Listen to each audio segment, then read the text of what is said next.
demandé par la région, merci à Frédéric Bonichon, que l'ADUM soit associée à ce groupe de travail sur la rénovation énergétique, dans lequel on a fait un constat assez clair qui était la nécessité de rappeler des enjeux en matière de transition énergétique à l'échelle du patrimoine des collectivités et voilà, de motiver, de mobiliser, d'informer, de faire du prosélytisme auprès de ces collectivités.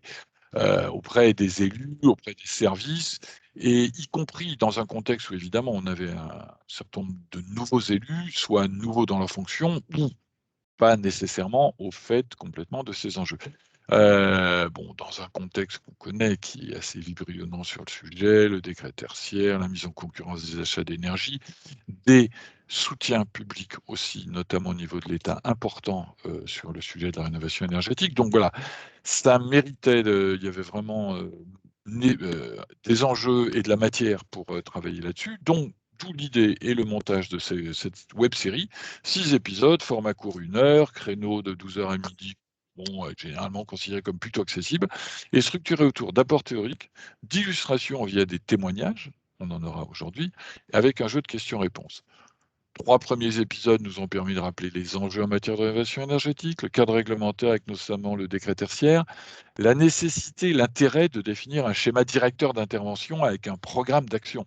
Et l'épisode 3 nous a permis de voir particulièrement le champ des possibles dans la matière avec l'exemple d'Olna, commune qui en 12 ans a réduit de 44% sa consommation d'énergie et de 24% ses dépenses d'énergie. L'épisode 4, c'est l'occasion d'entrer dans le détail d'un projet de rénovation énergétique d'un équipement public, en l'occurrence le groupe scolaire Le Bourgnon à Landes, avec le recours à de nombreuses solutions techniques sur l'enveloppe, l'isolation par l'extérieur, matériaux biosourcés, un système de VMC double flux, mais aussi la production de chaleur grâce à une chaudière qui alimente également d'autres équipements, la salle des fêtes et l'école de musique, avec un petit réseau technique. Alors, le principe de cet épisode, c'est pas tant de balayer une liste de solutions techniques, mais bien peut-être principalement de présenter une démarche globale et les différentes étapes qui vont être le gage de réussite d'un projet global avec l'adaptation vraiment de la rénovation aux besoins, le choix de solutions performantes, un jeu d'intervenants. Parce que voilà, il peut arriver qu'on oublie ou qu'on zappe certaines phases essentielles, qu'on sollicite des acteurs trop tôt, ou parfois de manière éloignée des règles du code de la commande publique. Voilà, donc cette cohérence globale est vraiment un enjeu important. Donc, avant de passer la parole, je rappelle que nos prochains épisodes, toujours de 12 à 13, ça sera l'épisode 5, mixé sur les énergies renouvelables et les matériaux biosourcés, et ça sera le 15 juin. Ça sera sur les financements publics et autres aides existantes pour rénover son patrimoine, ça sera le 29 juin. Donc je remercie encore l'État, la région, le département de nous avoir confié la tâche d'organiser cette web-série. Et je laisse la parole à côté ADUM, enfin, non, à l'ADUM, Nadia Heidenreich, donc, qui est notre conseillère technique et qui est conseillère technique à ADUM, qui est par ailleurs architecte de formation, donc qui maîtrise évidemment les différentes étapes d'une rénovation et qui interviendra en fil conducteur et déclenchera les interventions de Henri Gisselbrecht, maire de Landes et par ailleurs vice-président d'ADUM, que je remercie vivement de sa présence, comme d'ailleurs Laurent Malaval, DST donc de Landes, et qui sont accompagnés, même physiquement, si j'ai bien compris à Landes, par Aude Lenoir, conseiller en énergie partagée à l'ADUM, qui a accompagné le projet de rénovation du groupe scolaire Le Bourgnon. La parole est donc à Landes. Landes, si vous nous entendez, c'est à vous.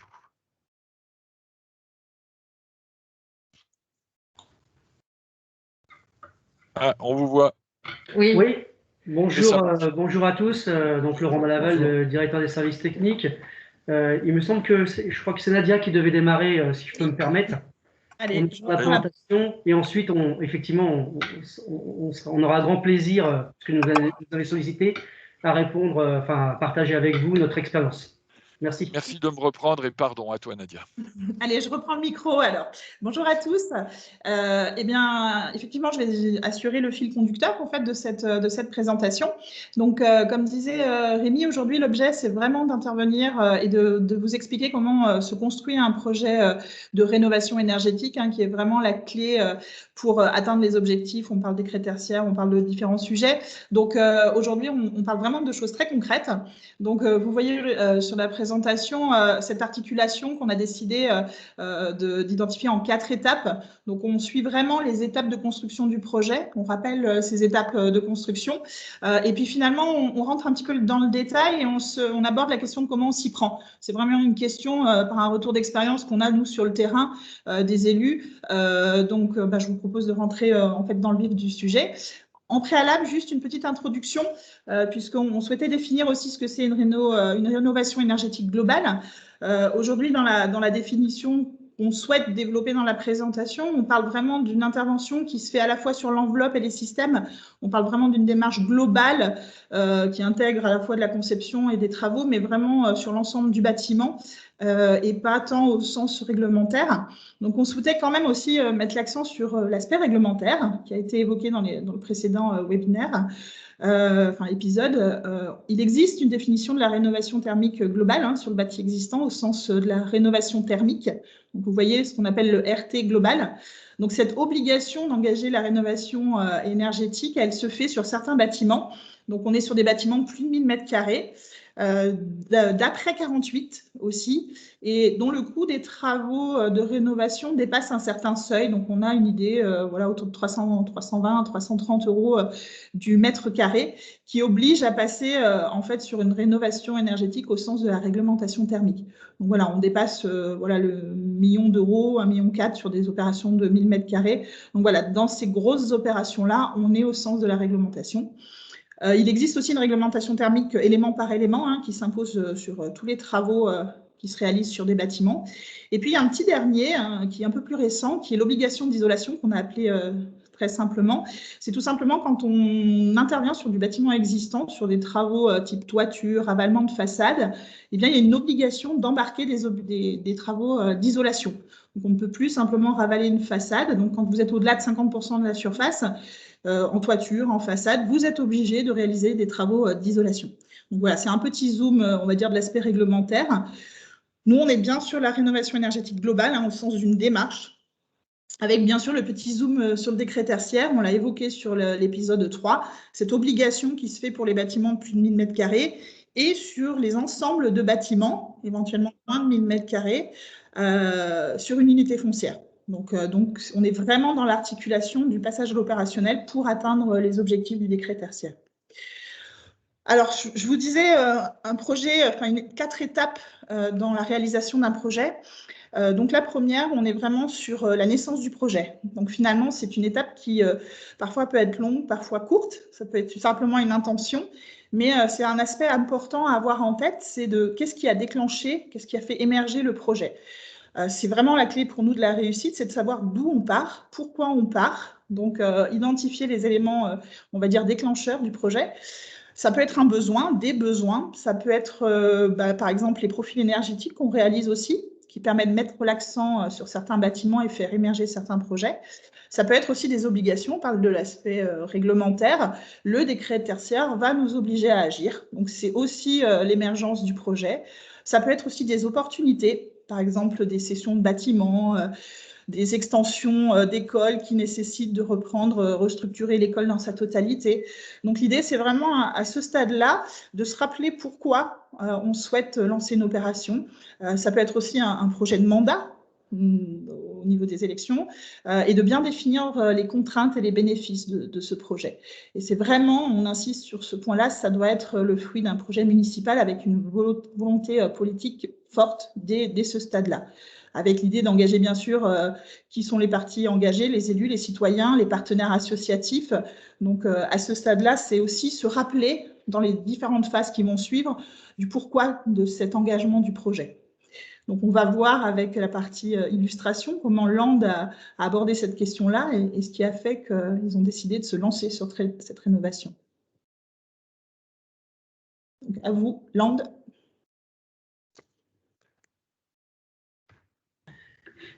Excusez-moi, le temps que je allume le micro. Peut-être Henri, pour commencer, au niveau d'un point de vue déjà la démarche politique. Oui. Bonjour à tous. Merci de mettre le projecteur sur Land au niveau de la DUM. Tout simplement, quand on était élu en 2014, on avait deux priorités dans notre mandat qui étaient d'abord la rénovation de nos groupes scolaires. C'était un engagement qu'on avait pris à l'époque.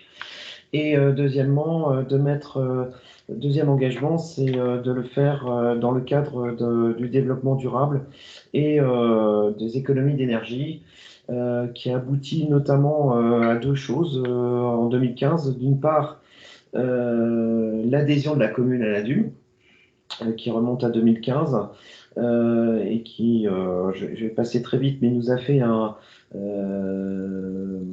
diagnostic partagé énergétique de notre patrimoine bâti. Et deuxièmement, quelques temps plus tard, la création d'un service économie d'énergie, développement durable, au niveau des services techniques de notre commune, qui est porté par Laurent. À l'issue de ce diagnostic d'économie d'énergie partagée, notre attention s'est portée sur l'école du Bourgnon, le groupe scolaire Le Bourgnon, puisque d'une part c'était le plus vieux bâtiment scolaire de la commune, puisqu'il a été bâti dans les années 50. Je dirais que ce qui nous a décidé, c'est plusieurs choses, mais notamment le fait que on avait eu accès, parce que on en a profité pour faire un réseau de chaleur sur 3 bâtiments, salle des fêtes, ça a été rappelé, qui était chauffé à l'époque au fioul, au gasoil, et notre école de musique qui était, elle, chauffée par l'électricité, le pire des scénarios.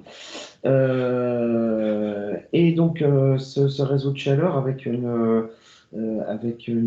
chaudière granulée bois nous a permis d'avoir accès à un certain nombre de financements, qui a été quand même un élément assez déclencheur également de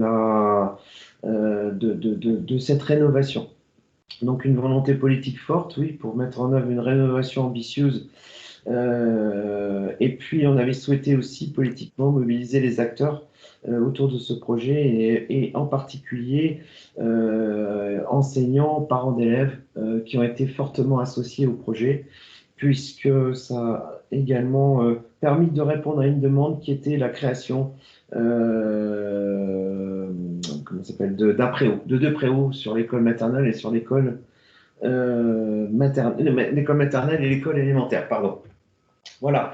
Je ne sais pas si je continue sur les opportunités de financement à saisir. Donc, on a mis très tôt ce bâtiment dans le cadre des projets portés par la métropole notamment. On en avait 3 comme ça. Donc, le Bourgnon a été... Donc, pour nous, le projet, il avait 4 axes. Une rénovation énergétique complète de l'ancien groupe scolaire du Bourgnon. Une amélioration de la sécurité et de l'accessibilité du bâtiment, qui était aussi important.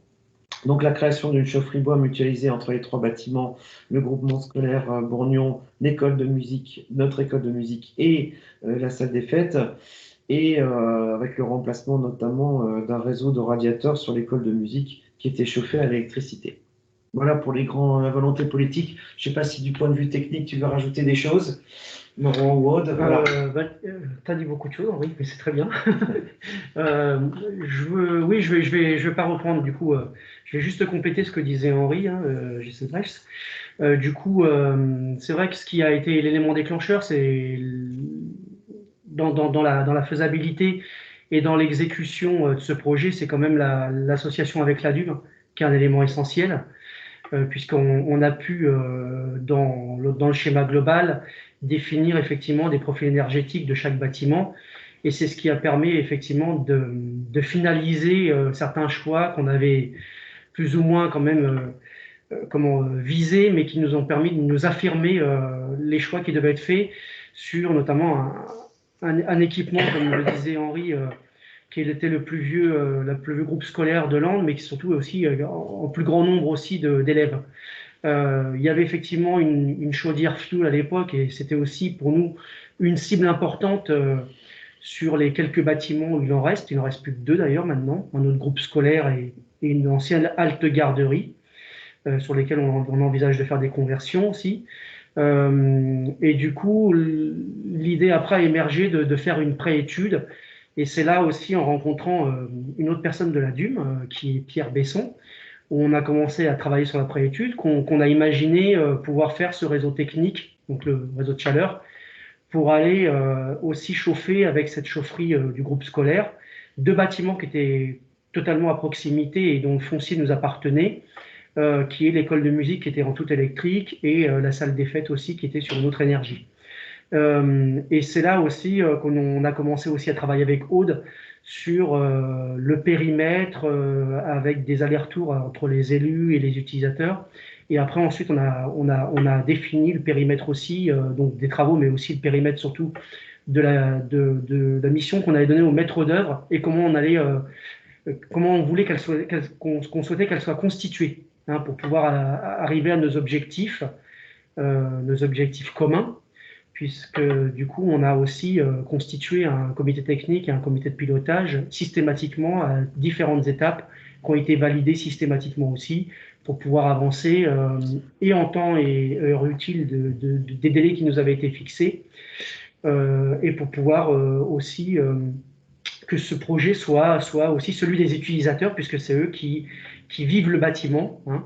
À la fois, on voulait atteindre nos objectifs, nous, en termes techniques, d'énergie, de transition énergétique et de qualité d'usage du bâtiment, renouvellement d'air, enfin qualité d'air intérieur, etc. Mais surtout que la partie usage du bâtiment soit optimum, tant en termes de confort d'hiver que de confort d'été. Et du coup, c'est comme ça qu'on a progressé. Et je dirais un élément essentiel par rapport à ça, c'est qu'il faut savoir se laisser ce temps-là pour pouvoir constituer un projet, un beau projet qui puisse être le mieux constitué possible pour que, en temps de travaux, après, en partie opérationnelle, on ait le moins d'écueils possible et que les délais aussi, puisque là, les délais sur les écoles sont aussi comptés, soient bien respectés et ce projet a été fait en 2 phases. Voilà.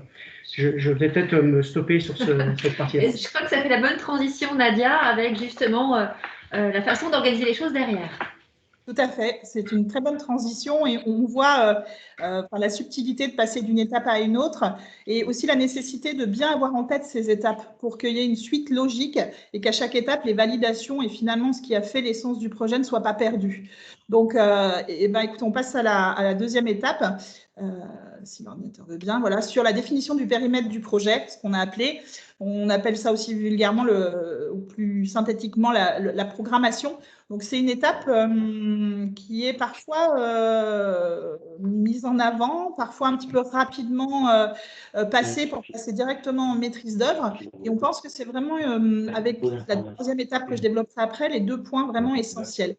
La définition du périmètre du projet, c'est finalement le moment où on met tout sur la table.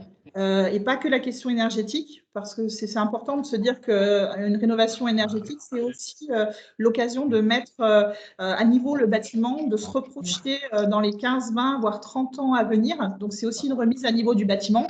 Et dans ce sens-là, c'est important de pouvoir mettre tous les questionnements à ce stade-là sur la table. On a aussi l'habitude de dire que c'est un moment où on dézoome un petit peu des problématiques et de ce qui a fait l'émergence du projet. Il ne faut pas avoir peur de passer à des étapes plus macro, on va dire, y compris, j'allais dire, même à l'échelle urbaine, hein, de l'aménagement. Parce que parfois, on peut se rendre compte qu'à l'échelle du quartier, qu'il y a un morceau de bourg, un morceau de ville, il peut y avoir des questions qui sont embarquées. Je pense notamment aux enjeux d'insertion urbaine, de requalification même esthétique des bâtiments. Donc, c'est vraiment un moment du projet où on peut tout mettre sur la table. C'est le moment du débat. Donc, il faut aussi plusieurs entités autour de la table, différents partenaires, une réflexion, les élus, pour que cette étape-là soit validée.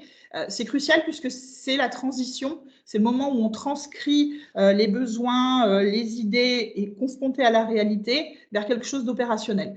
Donc concrètement, les exigences à formuler, elles se font à différents niveaux, elles se font sur le cadre, sur les ambitions, on confronte les ambitions aux contraintes.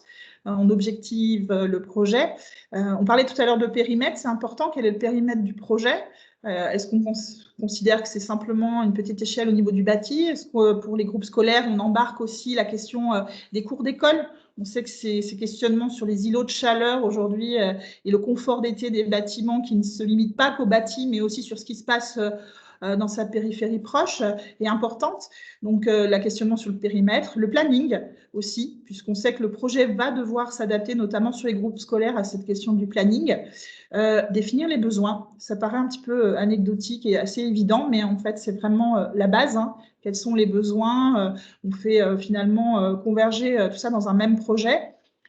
Les objectifs de performance. Alors, aujourd'hui, le décret tertiaire, finalement, rend les choses plus évidentes et lisibles, et finalement, sans trop de questionnement, on parle du moins 40, du moins 50, du moins 60% à l'horizon 2050, et on parle aussi de cette question réglementaire qui est plus un état d'esprit et une démarche globale qui ne doit pas se limiter au bâtiment de 1000 m². Donc voilà, bien définir les objectifs pour notamment l'étape suivante où on va passer à l'opérationnel. Bien sûr, pas que en termes énergétiques. Je parlais de confort d'été. Aujourd'hui, c'est des choses qui ne se mesurent pas en kilowattheures et en euros. Par contre, c'est vraiment le confort d'usage du bâtiment. Donc ça, c'est important de noter ces objectifs-là. C'est aussi le moment où on évalue les capacités financières. On commence à se questionner sur les subventions. Alors, ce n'est pas le moment où on dépose les subventions. Et c'est là aussi un petit peu un questionnement, notamment avec le plan de relance. Il est difficile de poser aujourd'hui un dossier de subvention avec un projet qui n'est qu'au stade de la programmation. Donc, on interroge les capacités financières et les grandes enveloppes budgétaires, voire de la programmation sur plusieurs années, donc avec des tranches de travaux. Donc, c'est à ce stade-là qu'on envisage ces aspects financiers déjà. Alors concrètement, cette phase de programmation, de périmètre du projet, elle se transcrit comment? On parle de mission de programmation, donc vous pouvez faire appel à un programmiste. Ce programmiste, ça peut être un programmiste, un architecte, ça peut être une équipe de maîtrise d'œuvre. C'est aussi, on voit souvent des études d'opportunité, donc c'est des choses à rédiger dans le cadre de ces études-là. Études de faisabilité, très souvent. Alors, à ne pas confondre avec de la maîtrise d'œuvre, hein, c'est vraiment important de comprendre que cette étape-là, on est dans les grandes lignes, on verra l'étape 3 ensuite. Donc là, on est vraiment dans cette définition du programme qui va conduire à la rédaction de la commande publique et à la rédaction du cahier des charges. Donc, le prestataire qui vous entourera à ce moment-là, qui peut être aussi une équipe pluridisciplinaire, soit vous pouvez directement faire appel à ces services en constituant la commande, soit vous pouvez aussi bien sûr vous faire accompagner d'assistants à maîtrise d'ouvrage pour formaliser en tout cas déjà la consultation d'études de faisabilité aux programmistes ou tout simplement le gérer en interne quand vous en avez les compétences. Donc voilà, je propose du coup à l'équipe de Land de nous expliquer un petit peu, alors vous l'avez déjà un petit peu fait, mais comment cette étape de programmation a pu se formuler.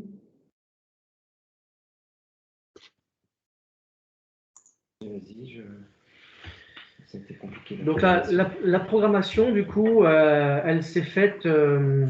Alors déjà, il y a eu des échanges avec les élus sur le temps qui nous était donné pour pouvoir effectuer cette opération. Il y avait l'opportunité des financements qui nous a aussi un petit peu qui se présentait et qui était aussi un enjeu important pour nous pour pouvoir avoir une forte ambition sur ce projet-là. Et c'était le cas, qui a déclenché des délais qu'on n'aurait peut-être pas forcément imaginé comme cela, mais qui en tous les cas nous ont donné en fait cet élément déclencheur en termes de timing. On a opté en fait pour une maîtrise d'œuvre sans programmiste. Avec le recul, je dirais que je le conseillerais.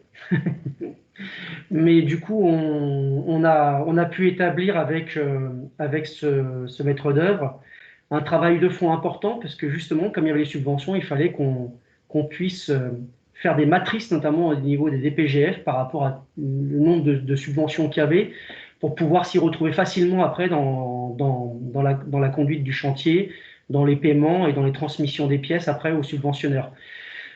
D'un point de vue technique, il y avait un certain nombre d'opportunités qu'on avait commencé à saisir avec Aude et Pierre Besson aussi, qui a participé à la chaufferie bois. de la DUM. Et c'est ce qu'on a tâché de présenter aux élus pour une validation qui était aussi sur une démarche ambitieuse et qui nous a permis d'aller justement vers ce réseau de chaleur, ce réseau technique, vers l'école de musique et la salle des fêtes qui était aussi à proximité. Sur le phasage, on a été aussi ambitieux, c'est-à-dire qu'on n'a pas du tout envisagé de déplacer les classes. Et donc, on a misé ça sur un été en 2 phases. La partie élémentaire avec la chaufferie bois et le réseau de chaleur, et ensuite une phase 2 l'été suivant sur la maternelle. Et je dois dire que ça a été relativement serré. Donc voilà, c'est le choix qu'on avait fait, c'est une expérience, ça a fonctionné, mais ça a été un peu dur. Voilà. Mais donc ça veut dire quand même que ça se réalise. Je dirais avec le recul que je préconiserais quand même qu'on puisse libérer l'école, peut-être pour faire une opération plus globale quand on en a les moyens, pour être un peu plus à l'aise et pas être trop tendu sur certains aspects, notamment au niveau des rentrées scolaires, des déménagements, des opérations tiroirs. Enfin voilà, donc il y a effectivement cet aspect-là. Et ensuite, comme je l'expliquais un petit peu déjà tout à l'heure, au niveau de chaque phase, en fait, systématiquement en cotec et en copil, qui se suivaient en fait dans la même journée pour pouvoir justement gagner un peu de temps et prendre des décisions et de faire les allers-retours après sur les relectures des différentes phases qui étaient proposées et de faire remonter les observations au maître d'œuvre.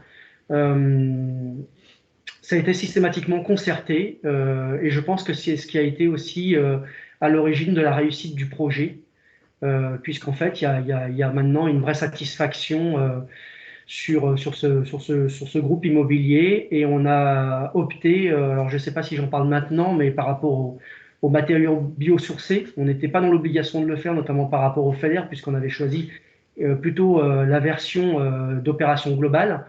Mais on est allé aussi sur de l'isolant biosourcé, laine de bois, du bois local aussi. On a voulu faire fonctionner les filières locales, tant en termes de support d'isolant que les préaux en bois local.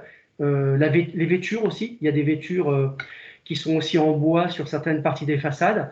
Et c'est vrai que pour nous, ça a été une satisfaction de pouvoir mettre tout ça dans le marché, dans les marchés et dans ce projet. Voilà. Pour compléter juste en 30 secondes les propos de Laurent, on est sur un cas un peu d'école, le terme n'est pas galvaudé. La ville de Laon a réfléchi sur un quartier qui était particulièrement intéressant parce qu'il y avait une densité de bâtiments publics pour lesquels il était logique de travailler de façon groupée. Et on est sur un bâtiment que vous connaissez finalement, c'est des groupes scolaires assez typiques des années 60 sur des plans assez standardisés, normés d'après-guerre. Et ces groupes scolaires, finalement, on en trouve un peu partout à l'échelle de la métropole. Et se lancer finalement dans cette démarche, c'était aussi mettre le pied dans la porte pour standardiser finalement une rénovation globale sur un bâtiment d'une architecture assez simple.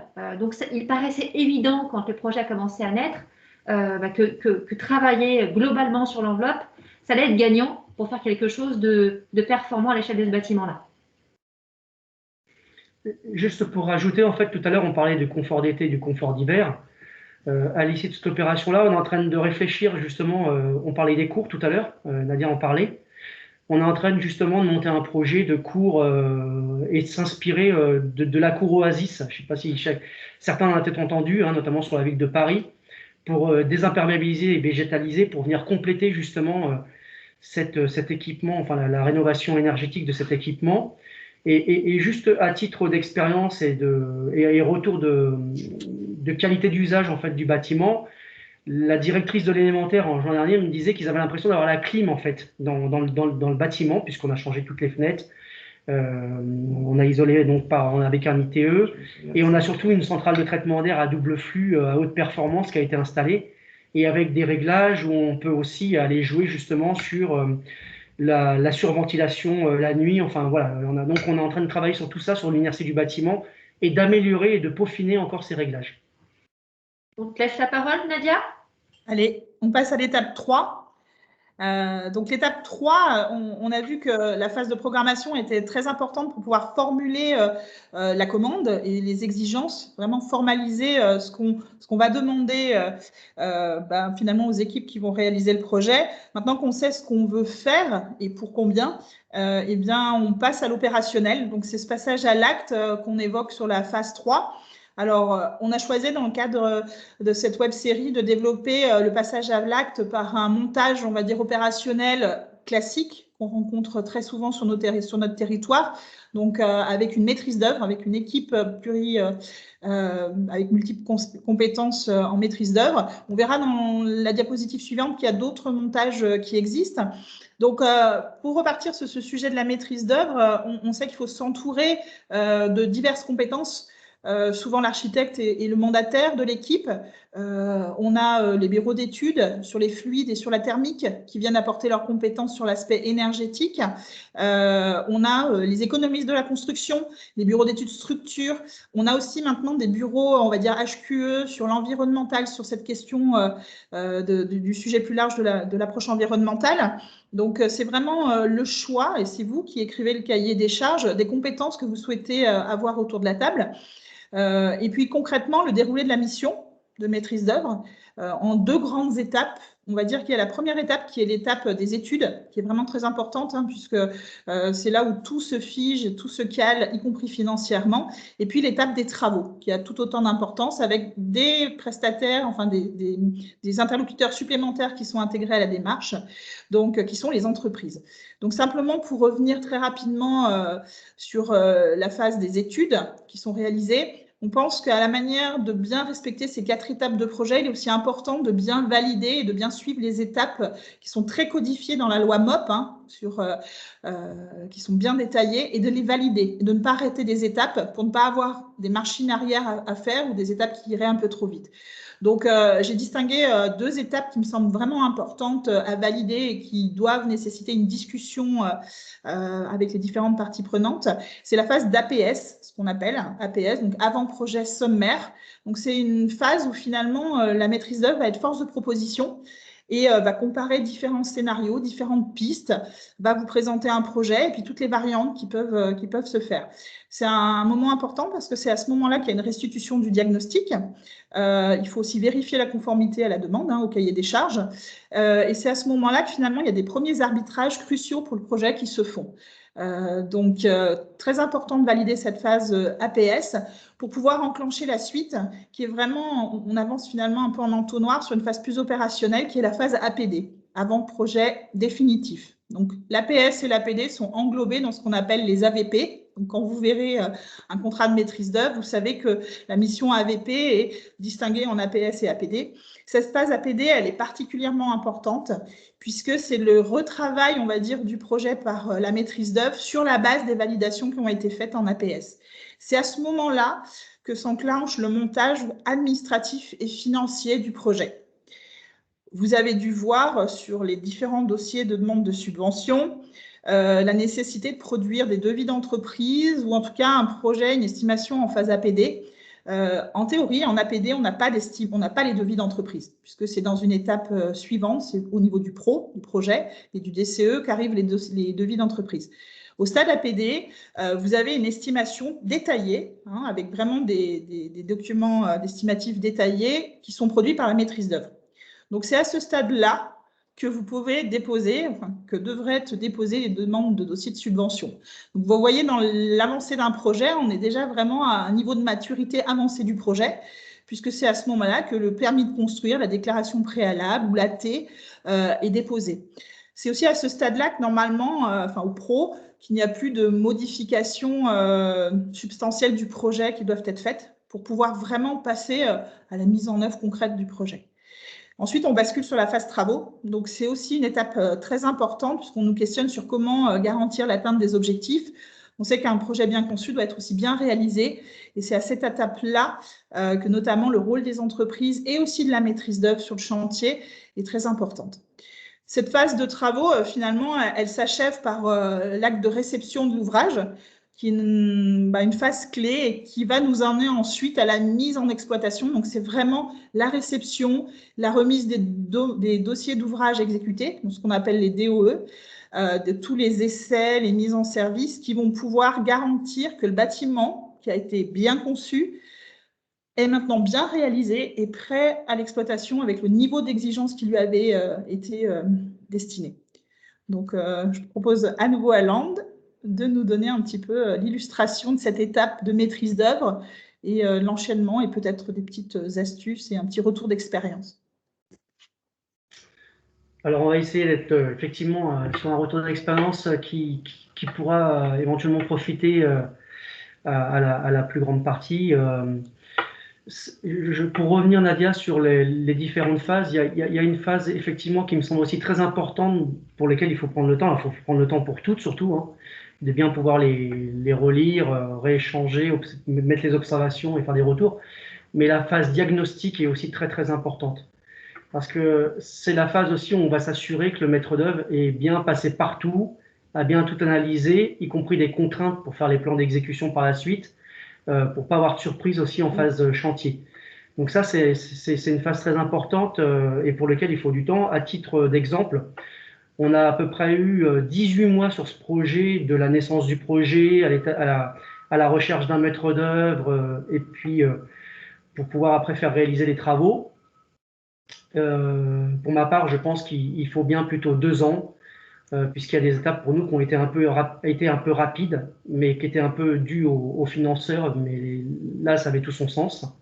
Mais je conseillerais plutôt d'être plutôt sur un type de projet comme ça. Je rappelle juste qu'en fait, c'est le niveau BBC rénovation hein, sur ce bâtiment-là, sur cet immobilier-là. C'est quelque chose d'important et 24 mois, c'est pas trop. Et c'est surtout important de le faire en phase étude, projet, parce que c'est ce qui va conditionner le reste. Ensuite, on a effectivement pris le temps de valider tout ça. Chaque phase les unes après les autres pour pouvoir, donc même si ça a été un peu rapide pour certaines, et en concertation, comme j'expliquais tout à l'heure, ce qui a plutôt relativement été, d'un point de vue général, plutôt abouti. En revanche, avec le recul, je serais tenté de dire qu'il y a plusieurs aspects sur lesquels on ne repartirait pas de la même façon. On avait confié la maîtrise d'œuvre, l'option OPC, et ça, je ne la mettrais pas au maître d'œuvre sur une opération de cette ampleur-là, avec des délais très serrés. Je pense qu'il faut la dissocier pour notre expérience, par rapport à notre expérience. Et je pense aussi que le commissionnement est important sur ce type de projet-là. Je voudrais juste rajouter que quand on se lance dans un projet quand même de cette ambition-là, il est important aussi d'avoir une bonne équipe au niveau de la maîtrise d'ouvrage, notamment au niveau des services techniques, par rapport notamment au suivi de travaux derrière, pour s'assurer que tout soit bien réalisé en temps et heure utile, notamment sur les périodes d'été où il peut y avoir des congés, où il peut y avoir tout ça.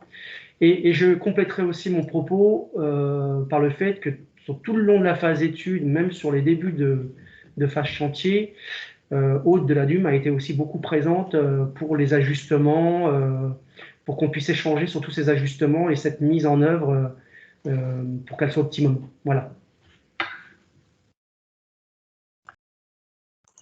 Alors, simplement pour revenir sur la partie diagnostic, effectivement… Nadia, juste un instant, excuse-nous, Henri aimerait compléter les propos de Laurent. Il n'y a pas de problème. Oui, non, juste deux choses. D'abord, c'est un projet qui a été mené en 2 phases. Il y a une phase qui a été réalisée en 2019 et la deuxième phase en 2020. Donc, ce n'est pas un projet… voilà. Et dans les 2 cas, aussi bien en 2019 qu'en 2020, on a été obligé de déménager toutes nos classes pendant la rentrée scolaire. Et c'est peut-être quelque chose à rentrer dans la réflexion dès le départ, parce que ça avait été parfaitement bien anticipé par nos services. Et par les élus. Et il y a eu la collaboration des parents et d'élèves. Ça a fait très très peu de bruit, mais notamment pendant la phase maternelle, on a été obligé de transférer nos classes de maternelle sur les 3 autres groupes scolaires Et globalement, ça s'est plutôt bien passé parce qu'on avait prévenu les directrices des autres écoles, parce qu'on avait associé les parents d'élèves et parce que ça avait été bien anticipé. Voilà. C'était pas prévu initialement. Et voilà. Mais c'est un truc à prendre en ligne de compte. La rentrée a été un petit peu agitée, mais ça s'est bien passé parce que ça avait été anticipé. Je voulais juste apporter ce témoignage-là. Oui, c'est très important. En fait, on parlait de ce phasage des travaux, en fait, cette stratégie de réalisation du projet, et puis également la partie diagnostic. Typiquement, c'est des sujets qu'on aborderait en phase de programmation, en phase d'étude de faisabilité, parce que finalement, on se met déjà un petit peu dans la peau du maître d'œuvre, dans l'organisation de l'opération. Et c'est vrai que c'est typiquement des choses importantes à formaliser dans la commande passée au maître d'œuvre. Donc, pour éviter que le maître d'œuvre ait cette étape-là à réaliser. Donc, on ajouterait toutes les études préopérationnelles, que ce soit les diagnostics de sécurité, les diagnostics structure qui sont très importants, accessibilité. On n'a pas parlé de audit énergétique. Souvent, on a des audits énergétiques qui sont des fois des déclencheurs, en tout cas des phases de programmation qui vont vers des opérations. L'audit énergétique, c'est bien une étape, c'est bien une étude préopérationnelle, mais qui ne fait pas le projet, qui est support technique d'un projet. Ça peut être les diagnostics amiantes. On parle des DPE aussi. Un DPE, ça peut aussi donner déjà un point de départ. Donc, on est bien dans ces étapes de diagnostic. Et puis, sur tout ce qui est planning, phasage, possibilité de déménagement, possibilité d'implantation sur du foncier à proximité, d'Algeco, des choses comme ça. Tout ça, c'est des choses qu'on va pouvoir définir en programmation pour que le maître d'œuvre puisse déjà partir avec une commande bien définie. Alors, je ne sais pas si vous vouliez rajouter quelque chose là-dessus. Non. Je voulais juste revenir sur d'autres types possibles de montage. On a parlé de ce montage assez classique et habituel de montage avec une maîtrise d'œuvre. On a aussi d'autres types de montage. Vous parlez de commissionnement, d'intéressement, c'est des mots qu'on entend aussi beaucoup sur la place. On va citer tout simplement la conception-réalisation, qui était un type de montage qui était aussi bien connu depuis plusieurs années, qui finalement regroupe deux marchés, un marché de maîtrise d'œuvre, de conception, avec un marché, avec une entreprise générale qui va faire la réalisation. Et finalement, vous commandez à une seule et même équipe à la fois la conception et la réalisation du projet. Vous avez aussi le marché global de performance, en CPE, enfin voilà, il y a différentes terminologies, qui, cette manière de monter l'opération intègre finalement trois marchés. On a toujours la maîtrise d'œuvre, on a toujours l'entreprise générale qui coordonne les entreprises sous-traitantes et on a aussi l'exploitant qui est intégré dans cette équipe. Ça a un avantage, c'est finalement le seul moyen pour avoir une obligation de résultat et impliquer, y compris financièrement, les prestataires dans l'atteinte des objectifs. Concrètement, on parle d'intéressement, on parle de commissionnement plutôt sur du contrat d'exploitation, mais de l'intéressement. Si les résultats ne sont pas atteints, on peut intégrer dans ces contrats un reversement de pénalités, en tout cas d'indemnités, quand les objectifs ne sont pas atteints. Donc voilà, ça c'est un type de montage. Bien sûr, ces types de montage-là, c'est plutôt sur des grosses opérations. On parle plutôt du million 5 d'opérations de rénovation. Je pense que voilà, on a notamment sur la région Auvergne, la SPLOZ qui intervient beaucoup sur ce sujet, qui sont les spécialistes du marché global de performance. Il y a un autre type de montage qui, à notre sens, doit moins être le recours dans les rénovations globales, puisque tout simplement, il n'y a pas l'aspect conception, c'est le recours en direct à des entreprises.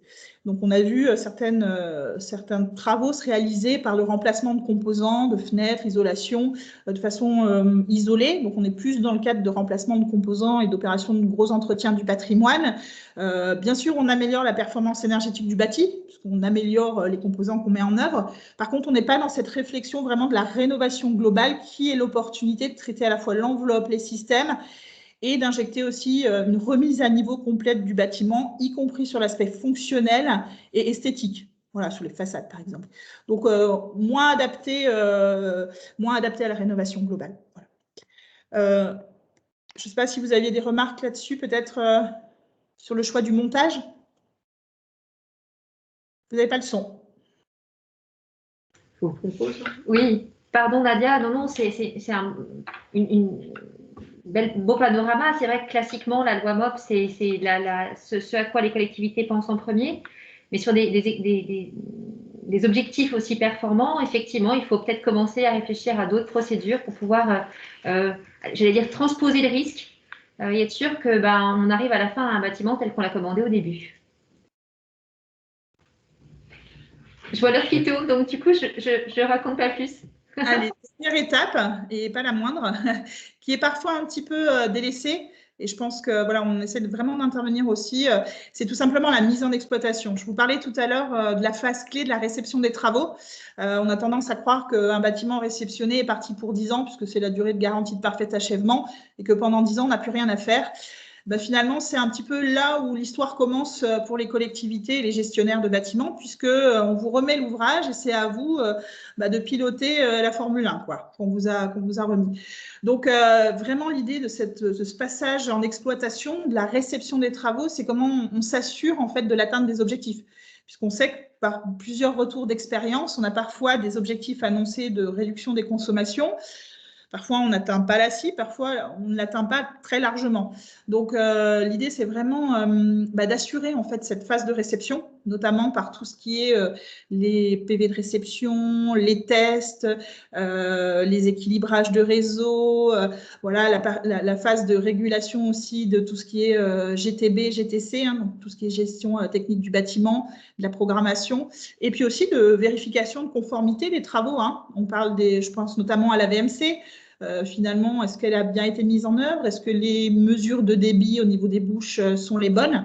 Donc, c'est vraiment cette phase de réception de travaux et qui s'étire, j'allais dire, avec la levée des réserves sur 1 an, qui est une phase clé. Et il faut être présent. Voilà, il faut être présent à ce moment-là. On parle notamment des DOE, donc les dossiers d'ouvrage exécutés.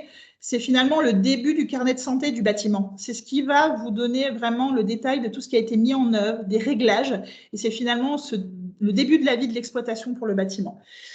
Je vous parlais de la prise en main et de l'entretien des installations. C'est aussi à ce moment-là, sans attendre la réception, mais j'allais dire presque en anticipant un petit peu cette phase, la contractualisation des contrats d'exploitation, avec éventuellement commissionnement, intéressement, comme on le disait tout à l'heure, mais en tout cas, vraiment avec toujours l'exigence de rédiger ce contrat avec l'exploitant pour savoir ce qu'on lui demande, qu'il n'y ait pas de flou entre qui fait quoi, l'engager financièrement et aussi techniquement sur des travaux à réaliser.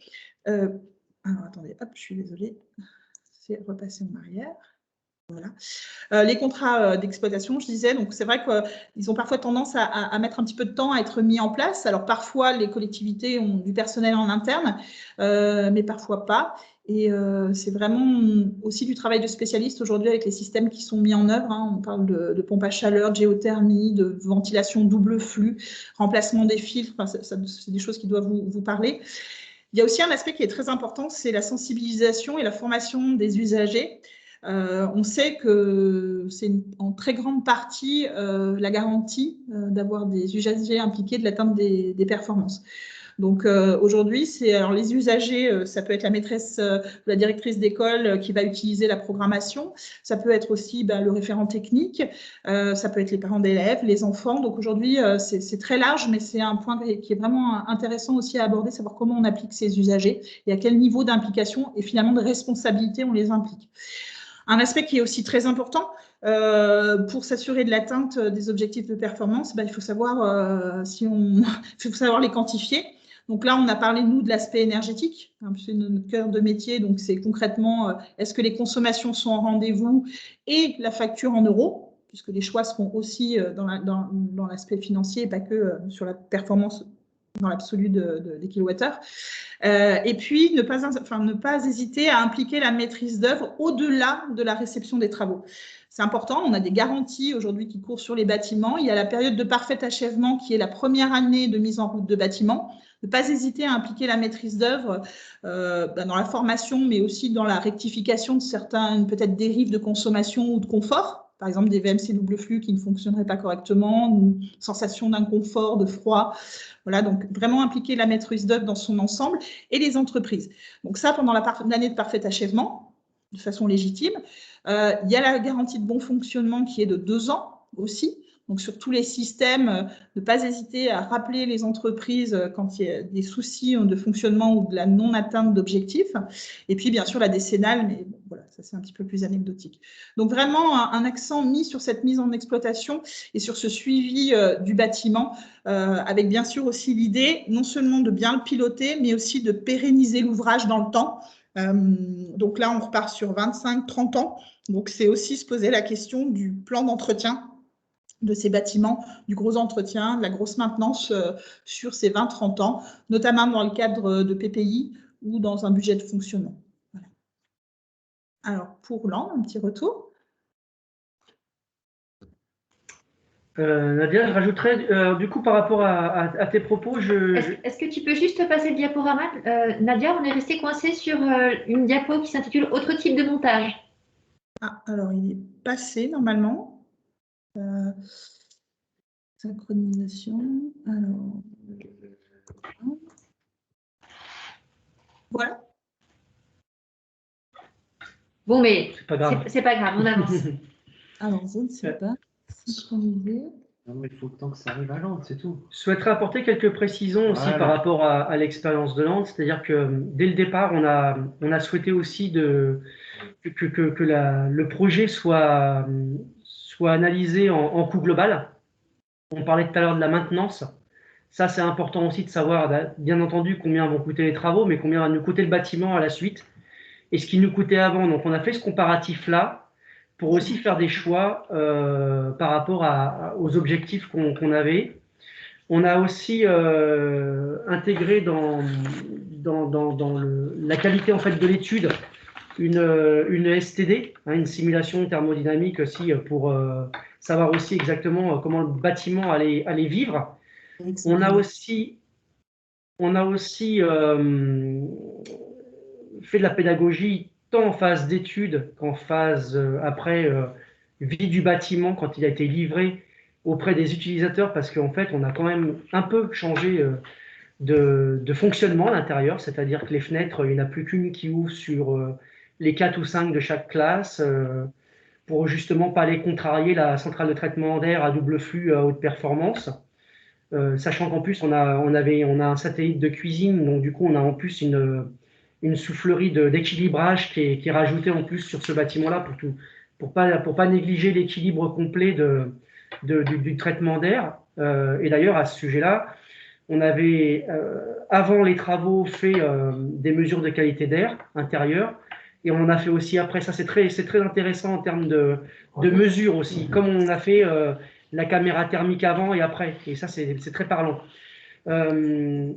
Et donc du coup, on a essayé d'accompagner aussi, tant dans la phase étude que dans la phase réalisation et livraison, ces projets-là. Et ce qu'on a fait aussi, c'est qu'on avait anticipé en amont la validation du DCE par un AMO spécialisé sur l'exploitation des installations thermiques, en se plaçant en tant qu'exploitant. Et on a intégré aussi notre exploitant, notre exploitant qui a le marché d'exploitation sur l'ensemble de la commune, pour qu'il soit intégré aussi aux réceptions. Et s'assurer aussi que tout était bien en place, livré, avec tous les éléments de programmation, d'accès GTC, enfin tout ça. Et ça, c'est effectivement quelque chose qui a permis d'avoir une installation qui tournait derrière et qui était réglée convenablement.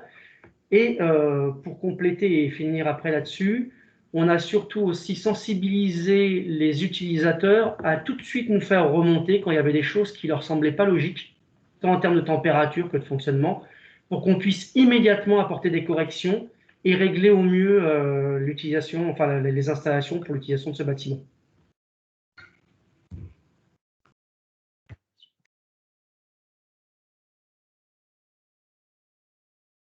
Je laisse peut-être compléter un tout petit aspect sur le montage financier. Donc, on aura un épisode 6 spécifiquement dédié au montage financier, mais peut-être voilà, juste un petit retour sur la construction financière du projet. Oui, alors je vais peut-être laisser Aude parler parce qu'elle a été très actrice là-dessus. Elle a été super. Enfin, pas forcément seule d'ailleurs, mais en tous les cas, notre représentante de la LUM a été très performante là-dessus, puisqu'elle est allée rencontrer ce monde, mais elle va vous expliquer. Et je pense qu'il y a aussi, par rapport à ce que va expliquer Aude, ce qui est important, je reviens un peu là-dessus, mais la constitution des DPGF est très importante quand il y a un subventionnaire, on s'en rend compte là au quotidien quand on doit payer les factures, quand on doit trier un peu les lentilles, comme on dit, pour envoyer à tel ou tel subventionnaire. Et les retours des subventionnaires qu'on a, c'est que c'est tout carré et ils comprennent tout. Donc ça, c'est super important. C'est un peu de travail au départ. Mais après, sur une opération aussi complexe que ça, on y gagne un temps fou et en clarté. Je laisse Aude exprimer justement sur la partie financière. Bon, je me lance, mais ça rejoint le côté, finalement, comment on s'assure que le bâtiment fonctionne. Les financeurs avaient, notamment pour le FEDER, l'Europe, mis en place des seuils minimum à atteindre. Hein, donc, ça a aussi forcé en quelque sorte le trait pour que le projet soit performant, puisque c'est un projet qui a été soutenu par l'Europe à travers ce fameux FEDER sur un axe spécifique aux bâtiments d'enseignement, qui a été soutenu par l'État à travers la DETR notamment et secondairement par le FCTVA, même si c'est important. La région également est intervenue, le département également et la métropole, avec chacun des entrées complémentaires, que ce soit pour la rénovation globale du bâtiment ou le projet spécifique lié au bois énergie et au réseau de chaleur. Tant en études qu'en travaux. Tant en études qu'en travaux, tout à fait. Donc ça a été un montage assez particulier en plusieurs axes pour pouvoir tenir compte des assiettes que prenait en compte chacun des financeurs. Mais au global, chacun a trouvé sa place pour pouvoir porter le projet à une hauteur de 70% de financement. Je laisserai peut-être le sujet de je peux compléter. Il y a 12 subventions en tout. 12 subventions, voilà. 1,2 million de subventions sur 1,8 million, oui, c'est ça, c'est ce qui est marqué sur la diapositive. Je pense qu'on a eu de nombreux partenaires sur ce projet, quoi. C'était aussi un gage de réussite entre le département, la région, l'État et l'Europe, bien sûr, et la métropole. Je crois qu'en tel niveau de subvention, très honnêtement, le projet n'aurait pas pu sortir si on n'avait pas eu autant de subventions. Il faut être très clair là-dessus. Notamment pour la chaufferie bois. Moi, si c'est pas subventionné, on l'aurait pas fait très clairement et très concrètement. Voilà, il faut le rappeler. Donc merci aux partenaires. Je les ai remerciés le jour de l'inauguration, mais je le refais aujourd'hui. Et au chef d'orchestre. Voilà. On en parle de l'aspect financier, oui. Ça. Là. Et c'est vrai que pour bien insister sur les propos également de Laurent, anticiper les exigences de chacun des financeurs était nécessaire pour pouvoir encadrer techniquement le projet et préparer l'ensemble des pièces. Donc effectivement, dès l'APD, on était sur le pont sur ce sujet-là. Et encore, on a encore appris pendant tout ça et on fera encore même mieux en termes d'anticipation. On vous laisse la parole parce que l'heure tourne et s'il y a des questions, c'est... Je ne sais pas si vous avez terminé, peut-être Rémi, alors je n'ai pas accès au chat, voir s'il y a peut-être des questions. Alors, dans le chat. Je suis obligé de vous quitter par contre. Je pense qu'on va essayer d'aller vite parce qu'on a, voilà, la présentation était passionnante. Merci à vous tous. Et ce qui a été réalisé était passionnant également. Moyennant quoi, si on veut effectivement pouvoir répondre à un certain nombre de questions, on y passe vite. J'en ai une demandant quelle est la surface rénovée des bâtiments dans le chat. C'est la seule pour l'instant. On est sur 2600 mètres carrés de mémoire. Alors, vous m'avez entendu? Oui, 2600 mètres carrés. Je pense, il me semble, de mémoire. Alors, parole à la salle. Y a-t-il d'autres questions, au-delà de cette question très pratique, sur la surface rénovée des bâtiments? Juste pour préciser, on a, rien que sur le groupe scolaire, 40% d'économie d'énergie par rapport à ce qu'il y avait avant. D'accord. Et on a une idée de l'économie financière qui n'est souvent pas la même, compte tenu de l'évolution de la hausse du prix des énergies? Alors, très honnêtement, on n'a pas assez de retours pour l'instant parce qu'on est en train de mesurer tout ça. Pas de problème. Et en plus, on a l'épidémie qui a un peu contrarié les choses au niveau de l'usage du bâtiment, avec des fenêtres ouvertes, enfin tout ça. Donc, Ah oui, c'est vrai, ça on peut le comprendre. Écoutez, merci. Moi, j'avais juste une remarque à faire, peut-être. Je trouvais très important ce qui était évoqué dans la présentation de Nadia tout à l'heure, quant à l'importance de la phase de l'étape formulation des exigences. Dit autrement, il faut vraiment se poser et poser toutes les questions et les poser à fond, en amont. Et voilà. Ça aide à avoir des bonnes réponses que de se poser les bonnes questions. Pardon pour l'enfonçage de porte ouverte. D'autres commentaires ou questions à nos excellents intervenants? Donc Henri a dû nous quitter. Merci encore Henri, merci encore à lui s'il est à la porte. Autrement, merci à Laurent de lui transmettre pour sa présence. Il a dû partir, il est attendu à la métropole après. Oui, mais je comprends, moi aussi je vais devoir bouger dans pas longtemps. Y a-t-il d'autres questions à Aude ou Laurent ou Nadia? Écoutez, s'il n'y en a pas, ça voudra dire qu'il y a déjà eu plein de réponses à apporter.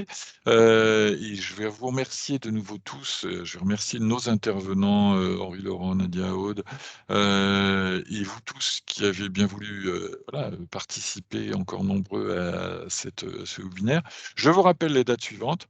Le 15 juin, épisode 5, les énergies renouvelables et les matériaux biosourcés. Le 29 juin, épisode 6, quel financement public et autres aides existantes pour innover son patrimoine. Je remercie, je remercie pour les remerciements que je vois apparaître dans le chat. Et si c'est bon pour tout le monde, Sébastien, Aude, Laurent, Nadia, je vais vous dire à bientôt à tous et À merci notre tour, encore. on vous remercie pour nous avoir sollicités aussi. On était enchantés et on vous souhaite une bonne journée à tous. Ah non, attends, c'est nous qui vous remercions. C'est l'échange et le retour d'expérience, c'est quelque chose d'absolument indispensable sur ces sujets-là. C'est important de partager en tous les cas. Bonne journée. Merci, au revoir. Au revoir. Au revoir. Au revoir. Merci.